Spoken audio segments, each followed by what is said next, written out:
What if your clients' fatigue, cravings, poor sleep, inflammation, or frustrating weight changes are not just about willpower or needing another meal plan? Today we're talking about cortisol imbalance, why so many clients feel exhausted, wired, or stressed, inflamed, stuck, and how dietitians can better understand what may be happening beneath the surface. This matters because more clients are asking about cortisol, hormone health, gut health, fatigue, weight changes, chronic stress. And as dietitians, we have an opportunity to bring evidence-based, practical nutrition support to this conversation without oversimplifying it or turning it into another wellness trend. By the end of this episode, you'll understand why cortisol imbalance may be an overlooked factor in client outcomes and how stress can impact your nutrient needs and how to thoughtfully incorporate cortisol-focused education into your own work with clients, whether you are in private practice, clinical care, corporate wellness, worksite wellness, or another setting.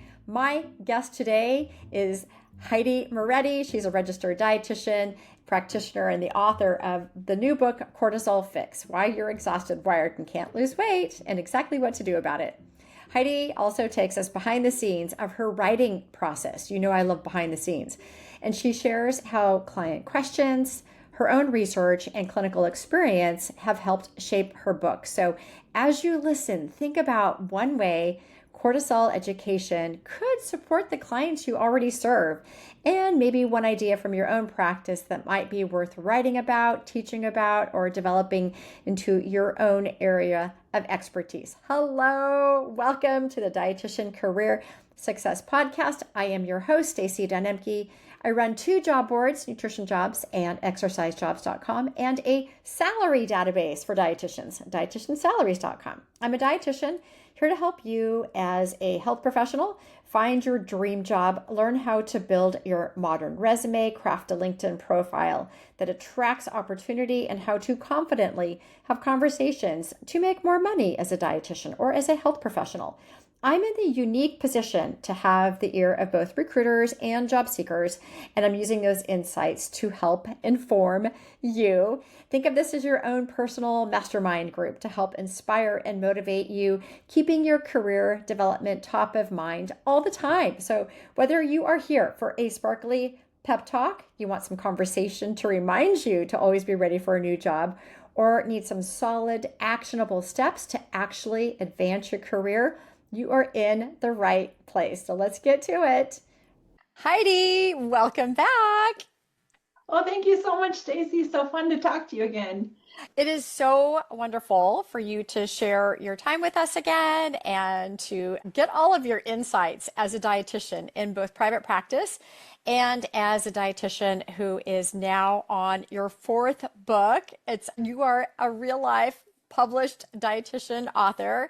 So you published the Period Fix, which we talked about in a previous episode, the Gut Fix, the Whole Body Guide to Gut Health, and the Elimination Diet Journal. Your new book is titled Cortisol Fix, Why You're Exhausted, Wired, and Can't Lose Weight, and exactly what to do about it, which is part of the Gut and Hormone Health series.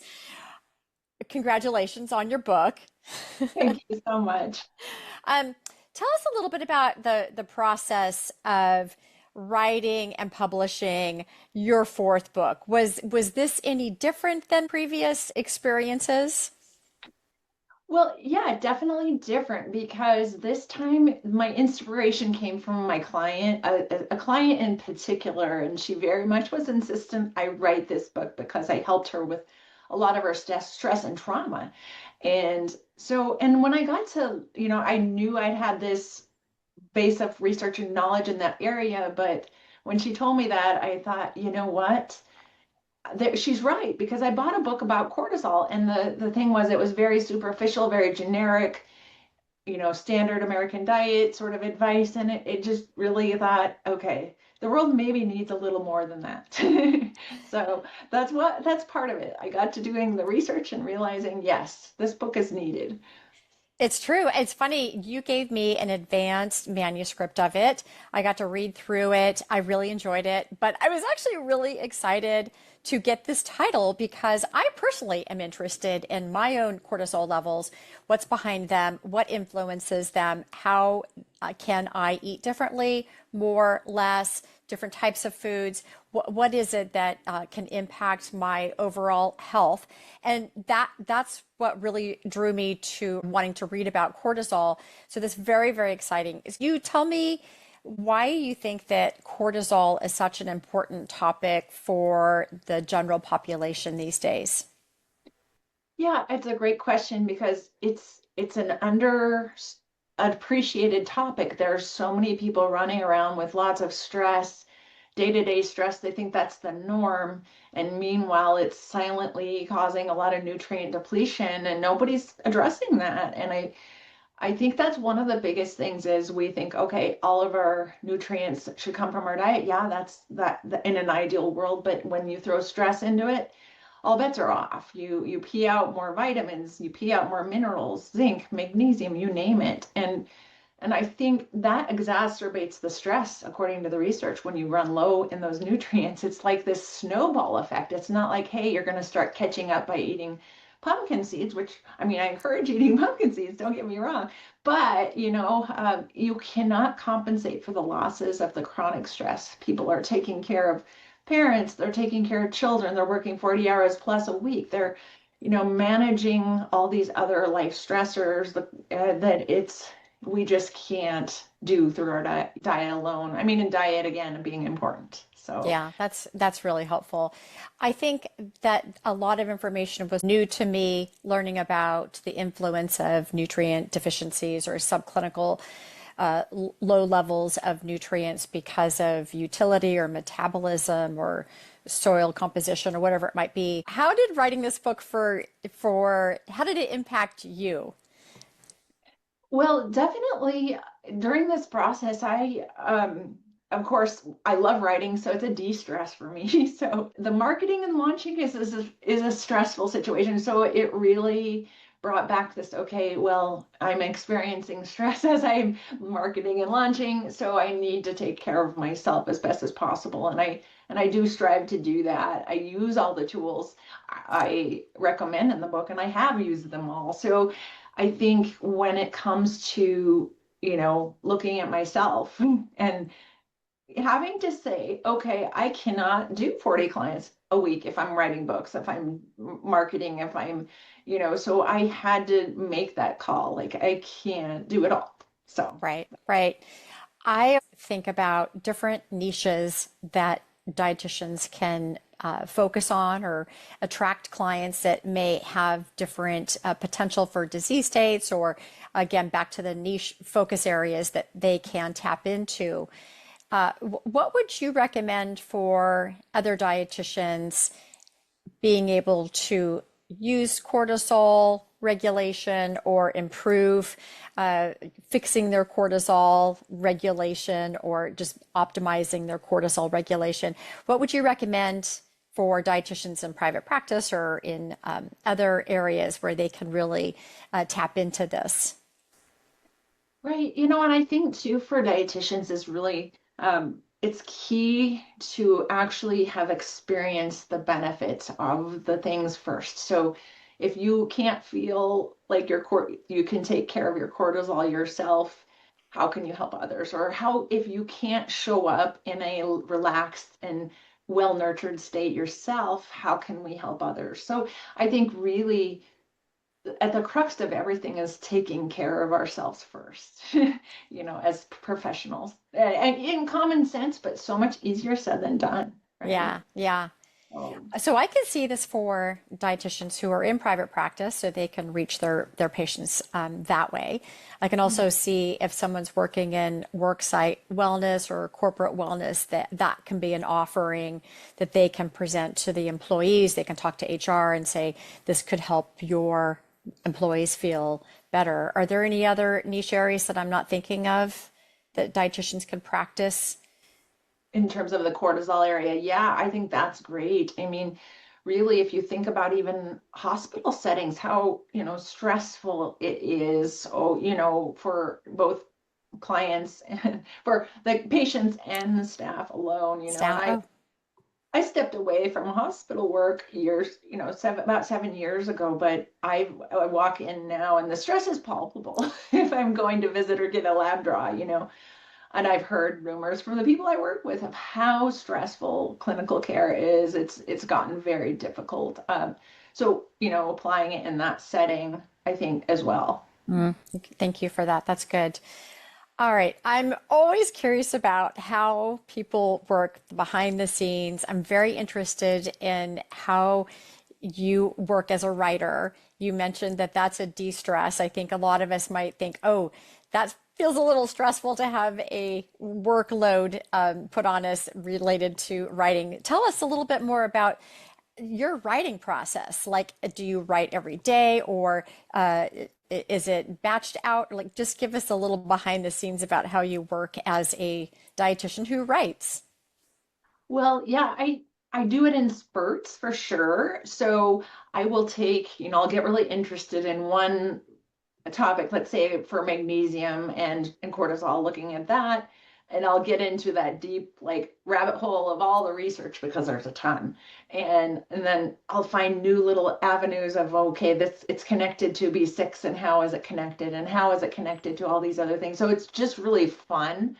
And then I'll hit kind of a stopping point, then I'll stop for a while, and then I don't know, so a client will have a question. So I'll actually get a lot of my inspiration from clients, and I'll find like we're stumbling onto something, and I'll give you a good example. So I was one client was telling me they were going to be traveling and they were worried about the motion and altitude, and I said, okay, so I got to looking in ginkgo biloba being one thing that might help with altitude and things like that. So being very safe, I of course vetted it out in a lot of other ways prior for hormonal health, and so mentioned it to her. So she wanted to try it before she traveled, so she did, and she was like, incidentally, I'm really focusing a lot more in the morning.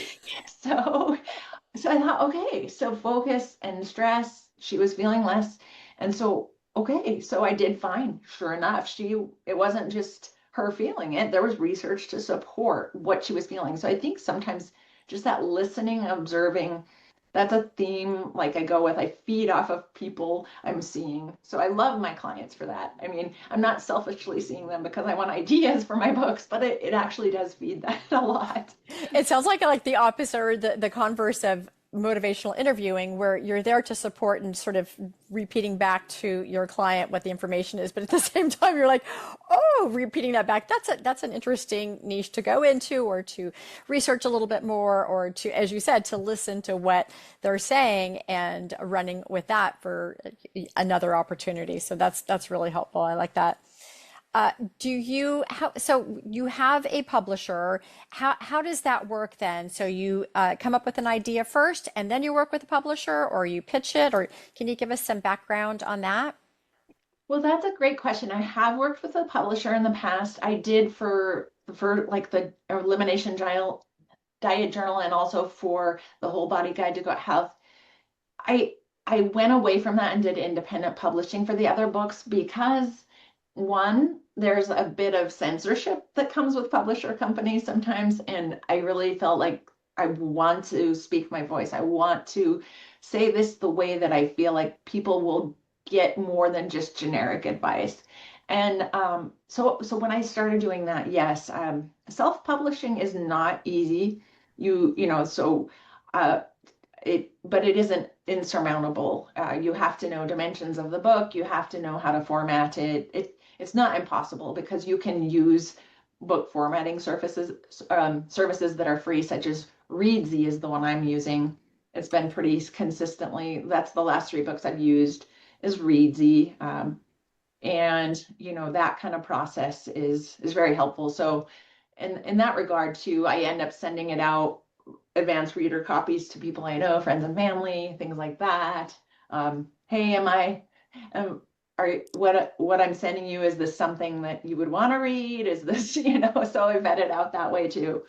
And that's my process. Yeah. That's fascinating. I think that's very encouraging for a lot of dietitians who have something to say, have something to offer, and that provides a great way to make that happen. I know there's a lot of other dietitians who are helping people also publish books. So I think that is just an opportunity that people can keep in the back of their mind if they have something they want to share. And I think you and I talked about this before too, but having a book in the area that you focus in is really a great way to demonstrate your authoritativeness, or it's also a great background. Have you found that to be the case in your work? Absolutely. I mean, in the world of AI and everybody's, blogs or, diminishing returns, and I've seen actually growth in my blogging. And so there is some credibility that you build with that. And, or, when you are diving in deep on a topic too, you have to be somewhat credible, I think. So yeah, it does build credibility. And then a lot of people think book writing's still pretty cool, and I think so too. I I, think, yeah, I think book writing is fantastic. I know that the independent bookstores, there's a few that are actually on the rise, and there's lots of book clubs that are starting to be promoted by celebrities, which I think is helpful. I know there are a lot of audio books that are out there as well, but I still think that this is a great opportunity for dietitians to help demonstrate their expertise, their authoritativeness, and it also helps spread the word, right? Like having this information, your book might be on someone's coffee table, and that helps someone else identify it, learn about it, and be able to take it in, purchase it for themselves, and then so on. So I think book writing for dietitians is a great way to get our voice out there and to make sure that we are the voice as a nutrition expert and our expertise is there. So I thank you for sharing your tools. Are there any other tools? You mentioned Readsy. Is there anything else that you use for the writing process? Like, do you start in a Word doc, or how does it all start? yeah, I start with the Google Docs. I start making a master document, then start to, like think of the categories I want to talk about. So I organize it that way, and then I'll start filling in the gaps. So say um, let's say zinc. I'll talk about zinc and cortisol, or I'll talk about oxidative stress or food sensitivities and cortisol and what's out there. So that way I have a place it's all kept. And then I'll take the reference, the hyperlinked reference, attach it in there right where I'm talking about it, so I don't lose it. Although when I get excited about writing something, I'll sometimes lose it and have to go find it. But the problem is when you're in, that can be, you can't always refine what you've looked for because of the way Google indexes things. So grab onto that reference as fast as you can, and don't lose it, because yeah, that's the challenge, is refining a reference.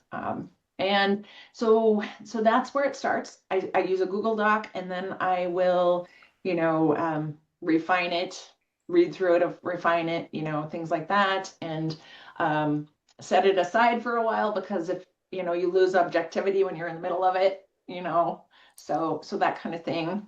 And but usually my writing is first thing in the morning, so about 5 in the morning, when I don't have clients or distractions. That's my best time for writing.